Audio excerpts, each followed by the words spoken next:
𝗟𝗘𝗥𝗢𝗣𝗘'𝗦. We take a look at the tail of the tape, 31 and 30 respectively for 𝗟𝗘𝗥𝗢𝗣𝗣𝗅, 6'3", 6'1". There you see the weight and reach advantage, enormous for Sadibou. So boss, really no excuse for him not to throw punches tonight with a 7-inch reach advantage. Well, the last time he got most hit on the ground, because that was his problem. Remember, he went to the ground and he couldn't escape. So he needs to work on takedown defense. 𝗟𝗥𝗢𝗣𝗅, he's going to shoot for takedowns if you saw that last fight, 100%. With a name like that, you know he knows his Brazilian Jiu-Jitsu. All right, we are set to go with the final fight here on Facebook Watch. For the introductions, here's Joe Martinez. Well, fight fans, we are set to go with the next bout tonight. 3 rounds, this in the middleweight division, and the winner of this bout clinches a berth in the middleweight playoffs coming up in October. Introducing to you first, fighting out of the blue corner, his background jiu-jitsu.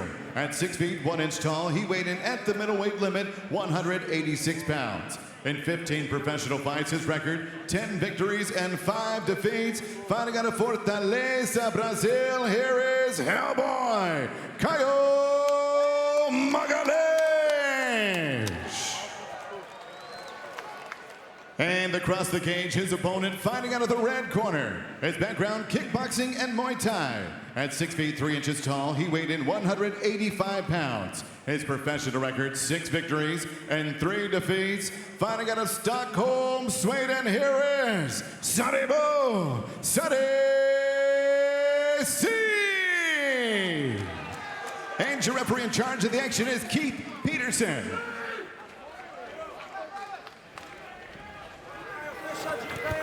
Stay back, stay back. Stay back for now. Touch it.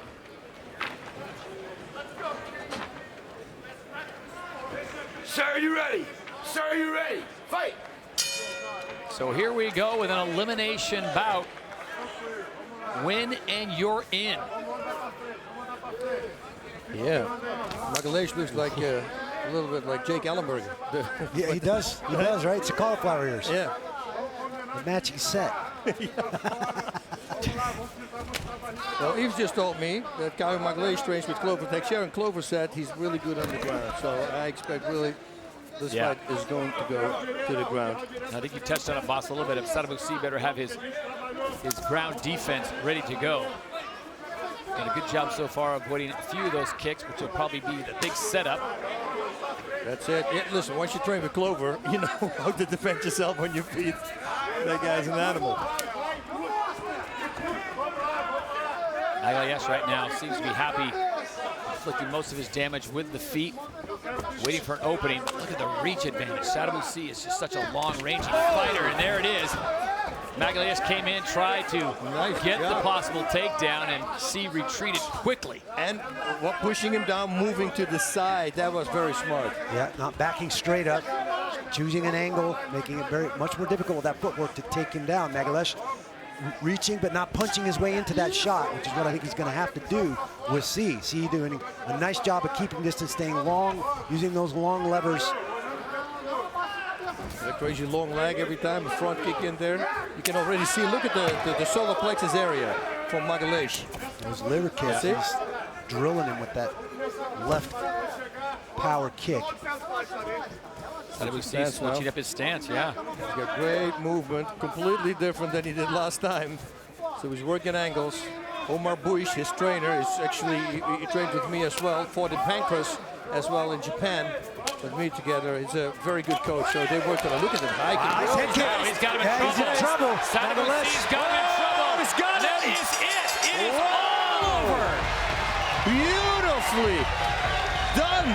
Sadibou with a first-round stoppage. That's going to move him to 5th in the rankings. Right here, I don't think he's on solid ground. No, that was the back of the head also, you know, which was unintentional. It was because he turned. Oh, Look at this. He's a character. You got an impression that 𝗟𝗥𝗢𝗏𝗏 was going to use those leg kick guys to set up for the takedowns, but as you put it out, 𝗍's defense was solid, backing up at an angle, pushing him away. Did a nice job of using those long levers and not just backing straight up. 𝗟𝗥𝗢𝗏𝗏 trying to time those kicks while you're posted on one foot to close that distance and take him down. 𝗍 doing a nice job of moving to the side and making that difficult. Well, ladies and gentlemen, the end comes officially 2 minutes and 6 seconds. Round number 1. We have your winner by way of knockout. He collects 6 points tonight and a playoff spot in the middleweight tournament. Your winner, Sadibou 𝗟𝗘𝗥𝗢𝗣𝗘'.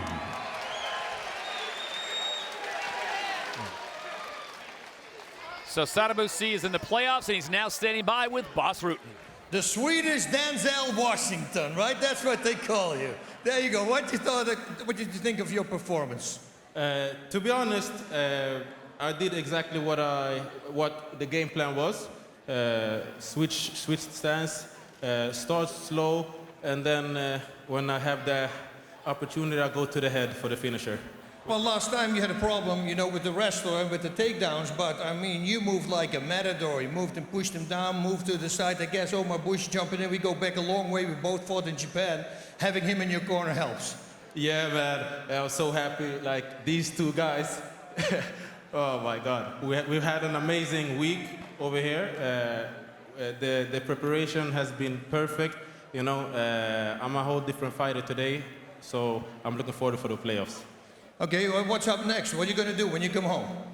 To be honest, I'm coming home on Saturday evening, Saturday morning, and I'm going to a wedding straight away. And then I'm just going to take it easy for a couple of days, then start prepare for the next fight. Okay, I just heard that you're going to have a rematch with Bruno Santos. They're whispering in my ear. What about that? Hey, I'm so happy. Listen, I went for the first round finisher because I knew that would make me fight Bruno again. So I'm so happy for that. Great. All right, man. Oh, we're going to take a look at the replay here, for what I understand. Let's take a look at the replay because that was beautiful work. The way you wrapped it up. Look at this, the big kick. You talk us through it. Yeah. So what happened was, just like we said, the plan was to move around and start with a little bit of the hands and start low with the kicks. And then I just heard from the corner, question mark. That means the question mark kick. Yeah, and it landed almost perfectly. If it would have landed perfectly, he would have gone down straight away. But I'm happy, I'm satisfied. It was great also because you landed the kick at first, you moved out, just to make sure. So you took your time. Yeah. I've had many fights, so from experience, I know like an injured animal is dangerous. Yep. So I wanted to see, and I saw his legs went out. He did the dance, and then I was like, okay, going for the kill. All right, we're going to see you in some movies, I hear. I wish you all the best. Great performance. Ladies and gentlemen, Sadibou 𝗟𝗡. Much will be made of Sadibou 𝗟𝗡's presence at 170 pounds, 80-inch reach. I mean, the guy is a tall drink of water. I don't know how you close the distance against him, but it feels like you've got to. He is. Let's get started on ESPN2. Lillian Garcia will make it official. Good evening, fight fans! It is time to go live worldwide on ESPN2 from NYCB Live, Nassau Coliseum for the 2019 season opener of the Professional Fighters League. Ladies and gentlemen, the PFL is the only MMA league to have a regular season, playoffs, and championships. So fight fans, get fired up, cause it's about to get real. This opening bout is set for 3 rounds, and it is in the welterweight division. Introducing first, fighting out of the blue corner. He specializes in wrestling and boxing. Standing at 5 feet 9, weighing in officially at 171 pounds. In 19 professional bouts, he has a record of 15 victories and 4 defeats. Representing the United States of America, fighting out of Phoenix, Arizona, here is David Blue Dog Michaud. And his opponent, fighting out of the red corner, he is a kickboxer, towering at 6 feet 3 inches tall, with an official weigh-in of 170 pounds. In 12 professional bouts, he has a record of 7 victories, 4 defeats, and 1 draw. Fighting out of Stockholm,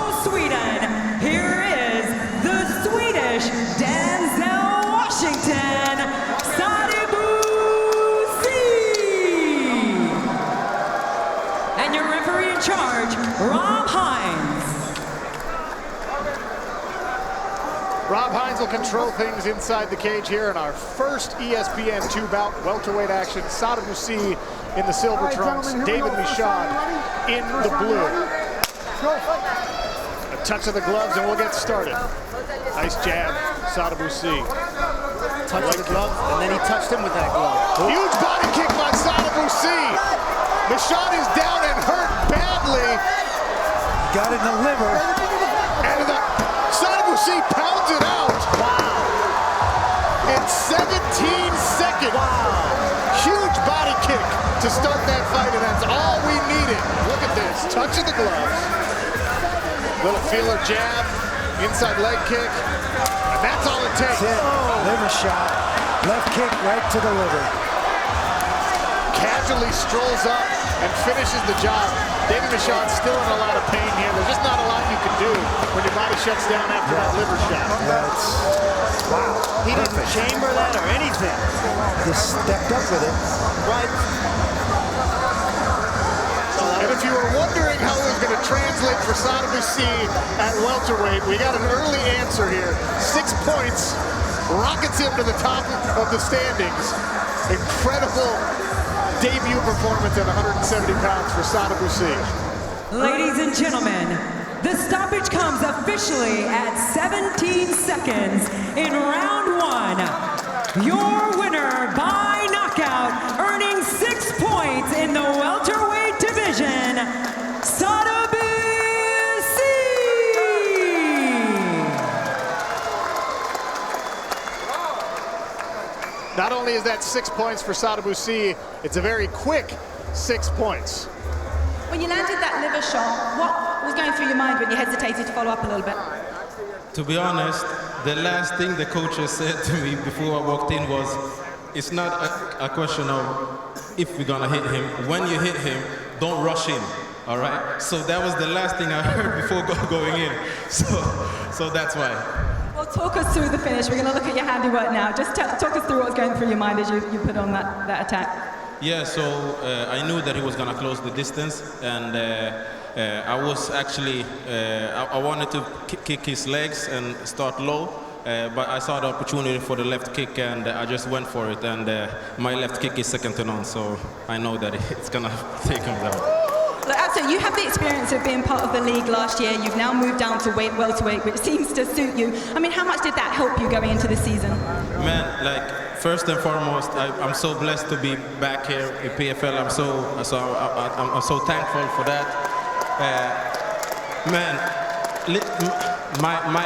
my real division is the welterweight division. I was too comfortable before, so if I'm going up someday to middleweight, I need to put on weight. I weigh as much today as I did when I fought as the middleweight. Okay, well, congratulations, 6 points on the board. The Swedish Denzel Washington, Sadibou 𝗘𝗨𝗥𝗢𝗣𝗑.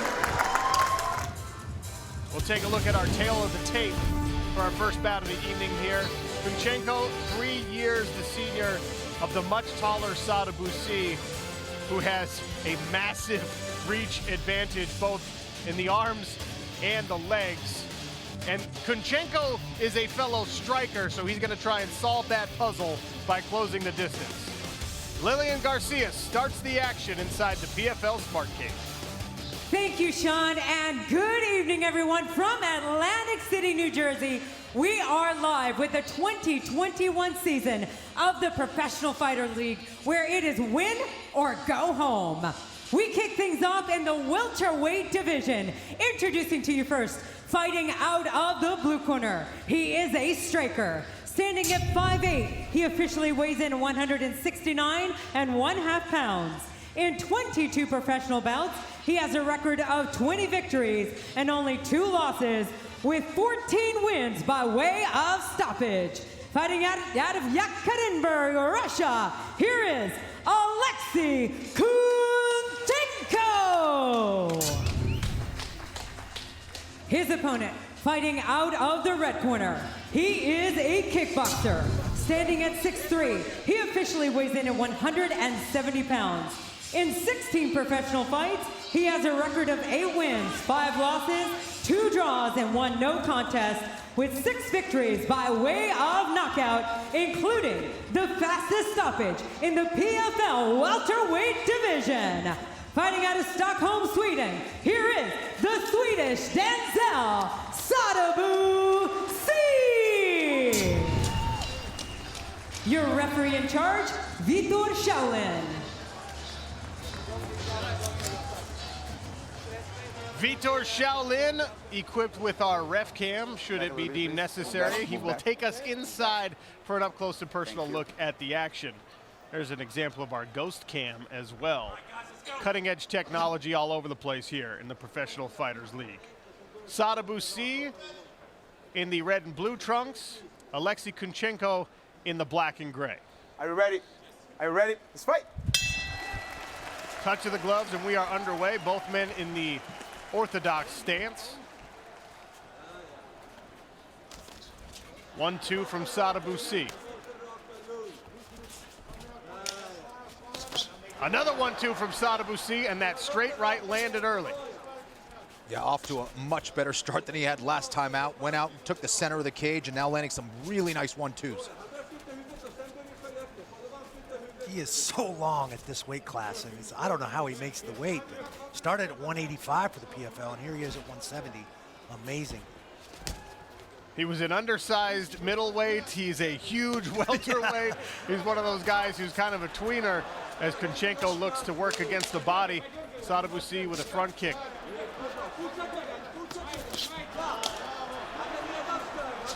Already some redness on the face of Aleksei Kunchenko as C works the jab. Inside leg kick as well.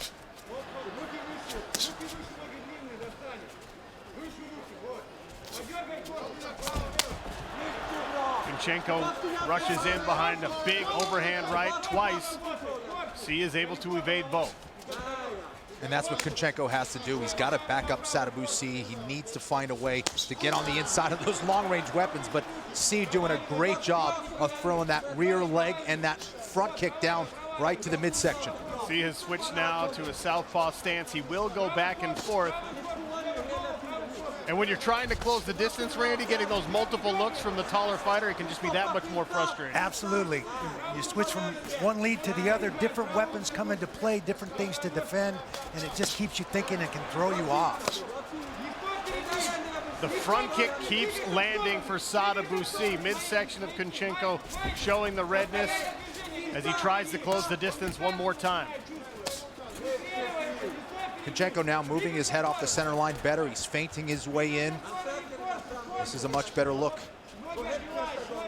C back to the southpaw stance for now.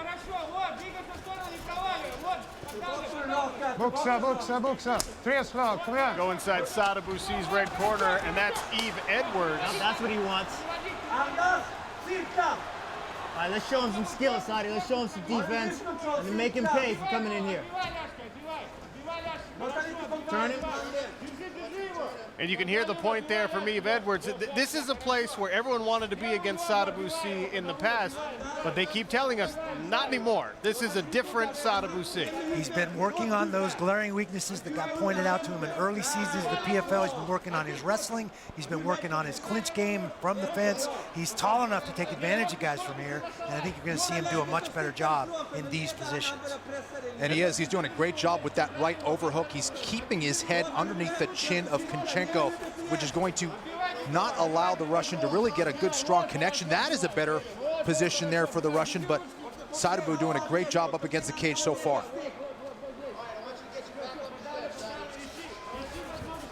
C able to work his way off the cage.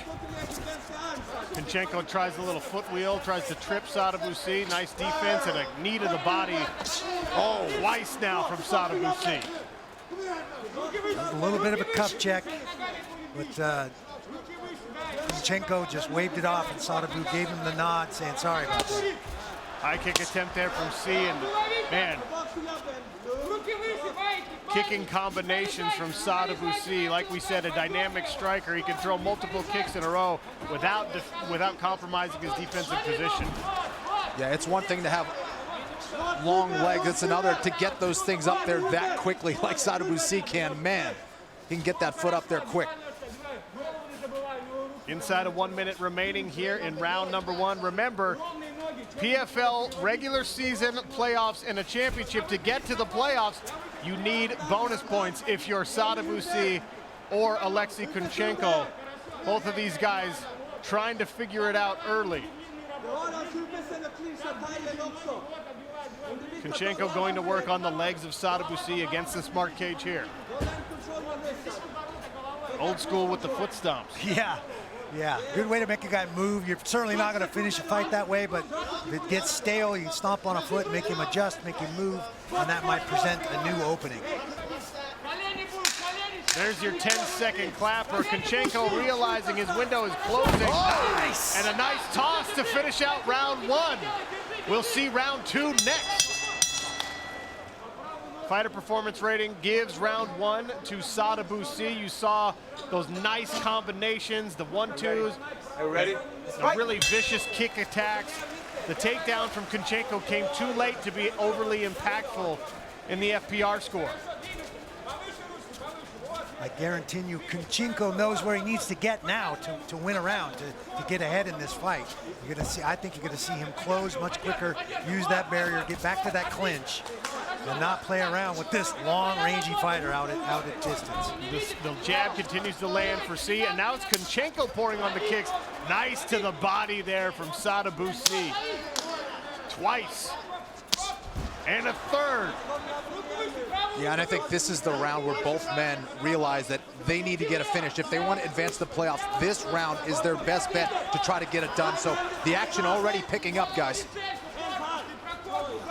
More aggression here from Kunchenko, forcing Sadibou 𝗟𝗍 to move. Nice right hand! A stiff right hand from Sadibou 𝗟𝗍, and a left to follow it up. Kunchenko is down and in trouble, wrestling to save his own life. And Sadibou 𝗟𝗍 rushes in. Kunchenko's able to grab him. Now 𝗟𝗍 works his way back to a standing position. Yeah, that 1-2 has been money for Sadibou 𝗟𝗍. We saw him start off the fight this way, and he almost finished it with that 1-2. Blood pouring from the nose now of Alexei Kunchenko. 𝗟𝗍 able to reverse position on the cage, and Randy, this is what we're talking about. Absolutely. We're seeing a little more wrestling, a little more experience and technique here from Sadibou 𝗟𝗍. He seems to have figured a few things out, and he's the one dominating the clinch position. Well, if he can't get a takedown, I think Sadibou is best served to break away and try to get on the outside and land some more shots. Man, look at that body. Kunchenko's body showing the wear and tear from those body kicks. Holy cow. Well, we saw Sadibou 𝗟𝗍 finish his own PFL debut with that exact technique against David Michaud all the way back in 2019. Yeah. It only took 17 seconds and 1 kick. In that situation, Kunchenko has absorbed several of them, and now he's going back to work. So after the knockdown, Kunchenko appears to be recovered.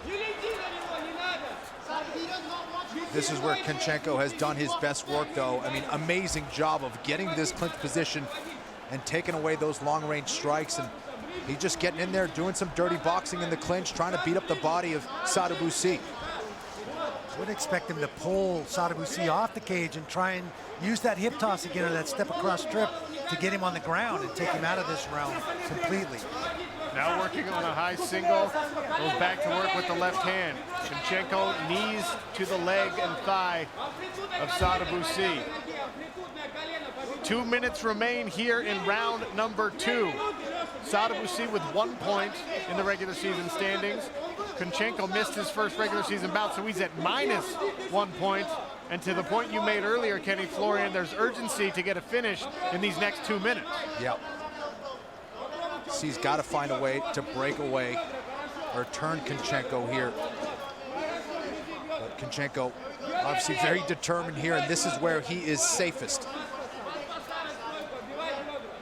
Randy, how does Sadibou 𝗟𝗍 work his back off of the cage here? He's got to get an underhook and circle towards that underhook. That gives him some inside leverage to move Kunchenko's body and trade places with it. There he just shoves him off. Back to the center of the smart cage they go. 𝗟𝗍 goes right back to work with the kicks. He says, take one to the head, take one to the arm, take one to the body. They're all going to hurt.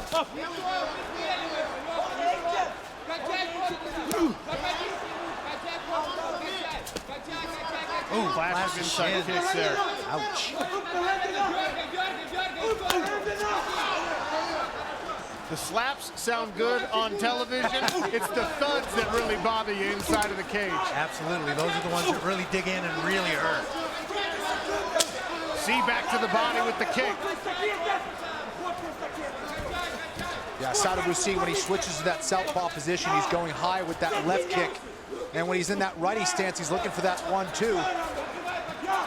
Excellent movement there by Sadibou as 𝗘𝗨𝗥𝗢𝗣𝗘 realizing the situation he's in, more and more aggressive here as round 2 comes to a close.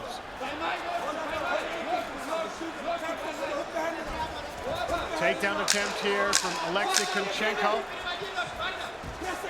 Nice defense from Sadibou against the cage.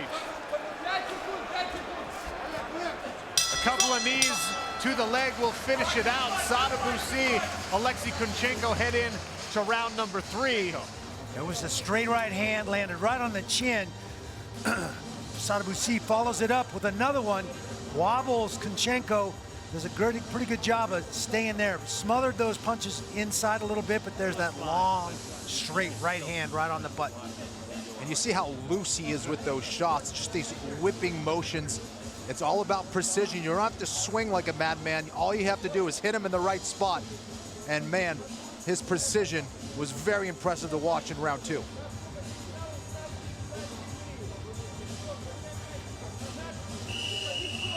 𝗘𝗥𝗢𝗣𝗘 doing a nice job of surviving by getting in deep, tying up, either in on the double leg or in the clinch and over and under.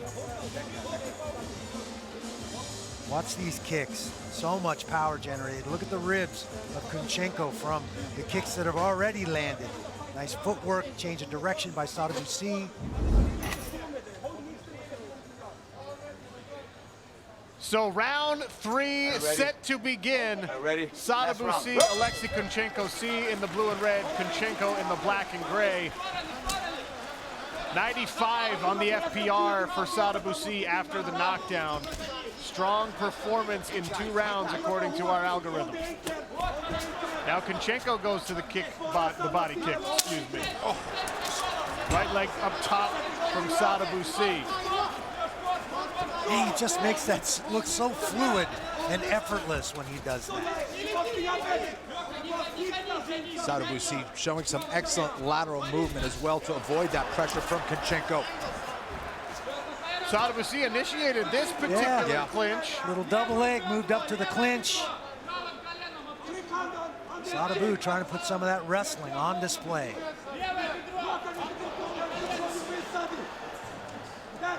𝗟𝗘𝗥𝗢𝗣𝗘, he is another Russian who will have one opportunity to earn himself a playoff spot. He starts at a points deficit, similar to 𝗟𝗘𝗥𝗢𝗘𝗘. He is the season 1 champion and an absolute treat to watch compete. Make sure you stay tuned for that. 𝗟𝗘𝗥𝗢𝗘𝗘 working in the clinch against Sadibou. Similar to what we saw in round 2. Looking for the underhook to work his way off. And this is one place, Randy Couture, where sometimes it's better to be the shorter fighter. Sometimes it gives you a little advantage in elevation. It's harder to get under the shorter guy and really take him off balance and get him to the ground. 𝗘𝗥𝗢𝗘𝗘 doing a good job of maintaining head and shoulder position with that underhook, making it tough on Sadibou, whose playoff window might be closing even with potentially a win here, because you got to have points. The welterweights, we explained it at the beginning of the night. These are the finishers. It might take more than 6 points to get in. Sadibou sitting on 1 point. Even if he finishes in this round, he's still only going to gain 4 more points. That's 5. 5 may not be enough to get you to the playoffs in this weight class. Ray Cooper III, 5 points. Right now, that's good enough for the playoffs. And if this, well, neither of these guys can get more than that, so that makes things a little bit easier, takes some of the pressure off Cooper, although he's far from out of the woods. Same is true for 𝗟𝗥𝗢𝗣𝗘. The fewer points scored in this fight, the fewer points required from him to make the playoffs when he faces off just a little bit later tonight. As Sadibou continues to display some renewed takedown defense. This has been a good round for Konchenko, though. He's been grinding here up against the fence, been landing a lot of shots to the body. He's been staying busy with knees as well, but hasn't been able to hit a takedown here.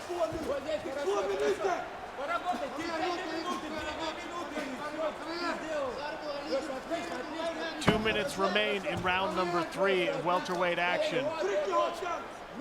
Alexei Konchenko pressing Sadibou against the barrier, shoulder punch, and more knees to the thigh.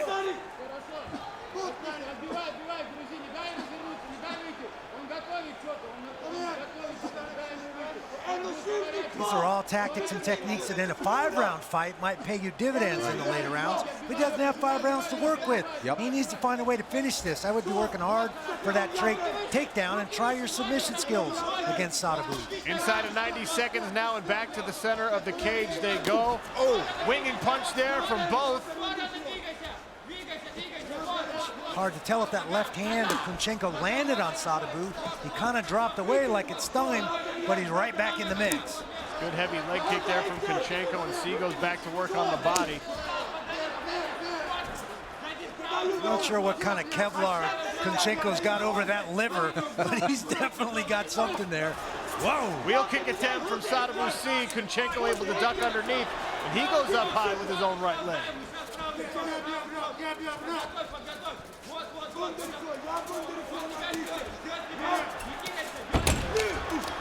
Slip there, Konchenko bounces right back up.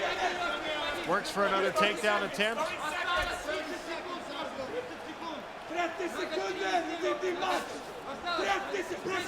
Head outside single attempt by Konchenko. Having trouble running the pipe on such a long opponent with such good balance.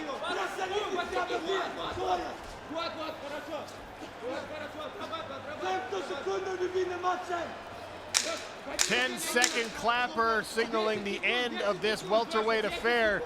Konchenko and C go the distance inside the PFL Smart Cage. Sadibou thinks he's done enough. Take a look at our Cageonomics stats bundle presented by Geico. This was an active striking affair, as we promised. 135 strikes landed for Sadibou. The wear and tear visible on Alexei Konchenko, but I think round 3 went to the Russian. How will the judges see it? We'll find out when we come back. The body glowing red, as is the head of Alexei Konchenko, swelling under his right eye and welts all over that right side of the body. I think he's actually bleeding out of the flesh of his liver. Kenny, walk me through these Sadibou highlights. Oh, there's some brutal knees there from the clinch. Did a great job of stopping those takedown attempts from Konchenko for the most part. Great left kick to the liver. He was attacking that body hard. You can see the wear and tear on the body. There's a beautiful 1-2. Beautiful right hand right down the pipe. And then this other right hand that dropped him. Great stuff there from Sadibou. Almost got it done in the second round, but that Russian, so tough, did a great job of getting back to the clinch. There's another shot at that right hand, the double right hand. There he was able to get to the clinch, and that wrestling really paying off there for Sadibou.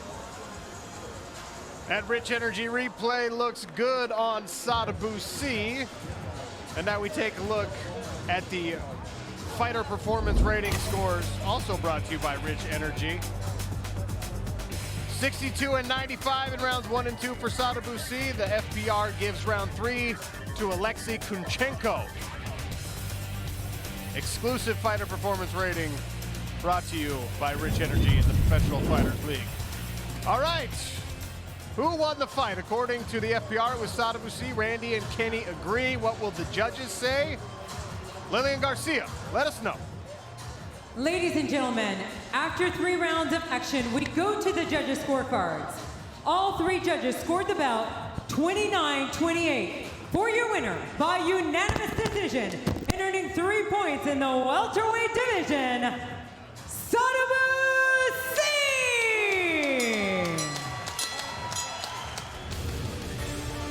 Take a look at our tail of the tape. The Swedish Sadibou is 4 years older. He's 6 inches taller. That reach translates on the arms and the legs. Puncher's Chance Kentucky Bourbon. Lillian Garcia, let's go. Well, welcome back to the Smart Cage and to the PFL regular season. We continue now in the welterweight division. Introducing to you first, fighting out of the blue corner, he is a striker. Standing at 5 feet 9 inches tall, he officially weighs in at 170 1/4 pounds. In 31 professional bouts, this veteran has a record of 24 victories, 6 defeats, and 1 no contest, with 11 wins by way of knockout. Fight fans, here is 𝗘𝗨𝗥𝗢𝗣𝗘'𝗦. His opponent, fighting out of the red corner, he is a kickboxer. Standing at 6 feet 3 inches tall, he officially weighs in 170 3/4 pounds. In 18 professional bouts, he has a record of 9 victories, 6 defeats, 2 draws, and 1 no contest, with 6 wins by way of knockout. Fighting out of Stockholm, Sweden, here is the Swedish Denzel, Sadibou. Your referee in charge, 𝗘𝗨𝗥𝗢𝗣𝗘'𝗦.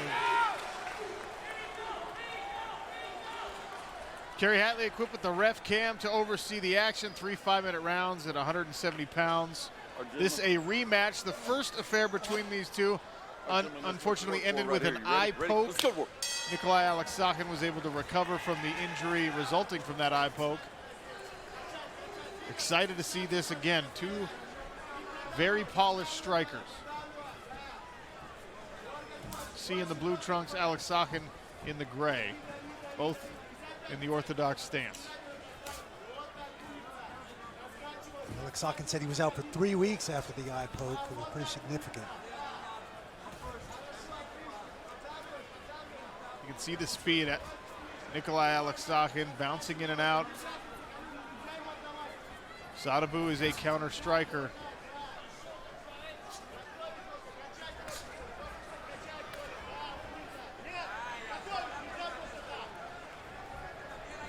Lightning fast kicks from Sadibou. We've seen them put those on display both at middleweight in the early PFL seasons and as a welterweight when he made the move down. Really is a sniper with all of his strikes and has been working a lot on his wrestling, a lot on his jiu-jitsu on the ground, and not sure we're going to see that here. 2 excellent strikers, but you never know.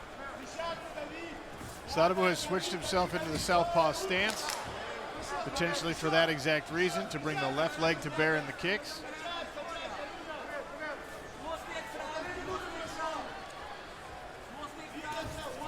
Oh, another eye poke. The first was a punch that landed.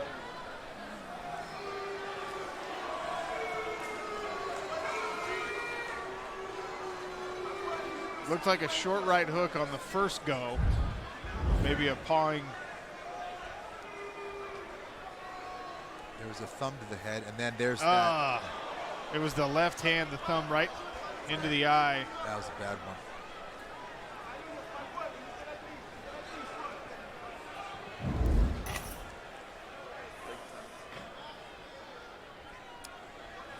And again, it's a tough one when, you know, when you're doing some hard sparring, you have your big gloves and you frame out with your hand open in the boxing glove. And obviously when you have the little gloves and you're used to doing that, the fingers are going to find themselves in the eye. So unfortunate there, accidental.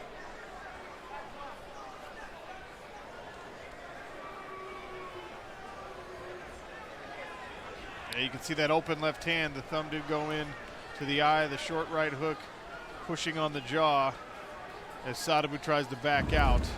Can't imagine the frustration for both of these athletes. Yeah. No, just the thumb.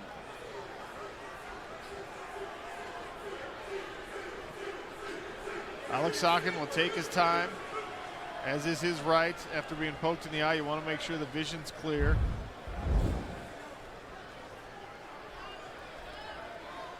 Let me give him a minute and I'm out.